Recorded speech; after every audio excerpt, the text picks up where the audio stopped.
Conscious of its spiritual and moral heritage, the Union is founded on the indivisible, universal values of human dignity, freedom, equality, and solidarity.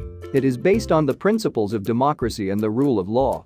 It places the individual at the heart of its activities by establishing the citizenship of the Union and by creating an area of freedom, security, and justice.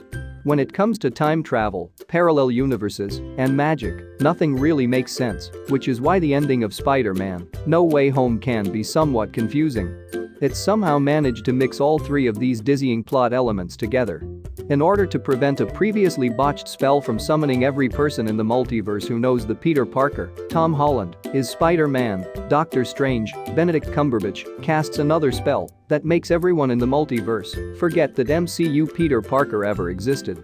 This complicated series of events can be tough to wrap your head around as Peter interacts with those closest to him without them ever remembering who he is. In the end, Doctor Strange's spell in No Way Home only raised more questions, even as it resolved the multiverse-level catastrophe at hand. Thankfully, most of these questions can be explained once you think about how the spell could work. One of the most glaring questions raised by the effects of Doctor Strange's spell is in how it influences Happy Hogan, Jon Favreau. A key ongoing subplot running throughout the first two Tom Holland Spider-Man films is Happy Hogan's budding relationship with Aunt May, Marissa Tomei. The longtime accomplice to Tony Stark, Robert Downey Jr., meets May through Peter, and their relationship grows from there. Given Happy's ties to both Peter and May, at first glance, it doesn't make much sense that he would still remember her after Doctor Strange casts his spell at the end of Spider-Man: No Way Home. Peter runs into Happy while visiting May's grave after she is killed by the Green Goblin, Willem Dafoe.